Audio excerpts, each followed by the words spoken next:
Beberapa waktu lalu masyarakat dihebohkan dengan kabar putusnya Ricky Miraza dengan Kalina Oktarani yang disebut mengidap penyakit kelamin.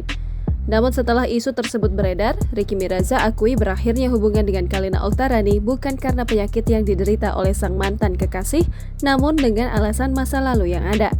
Dilansir dari channel YouTube Cumi Cumi mengunggah klarifikasi Ricky Miraza yang mengungkap alasan putus dengan Kalina Oktarani yang mengakui bukan karena penyakit kelamin, seperti isu yang beredar pada Rabu 20 Juli 2022. Ricky Miraza mengaku jika dirinya memang sudah putus dengan Kalina Oktarani lantaran terbalut emosi, sehingga dirinya terpancing membuat Instagram story. Namun, Ricky Miraza enggan membongkar masalah yang ada dengan Kalina. Dengan tegas, Ricky mengatakan jika alasan putus bukan karena penyakit Kalina.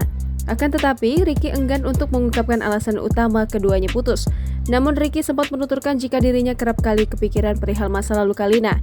Hingga akhirnya, Ricky Miraza yang telah mencoba menepis segala kabar buruk tentang Kalina Oktarani akhirnya menyerah dan memilih berpisah. Kendati demikian, Ricky enggan untuk menjelaskan secara detail hal yang dimaksudnya tersebut. Ia pun tak ingin membahas masalahnya dengan Kalina lebih dalam lagi.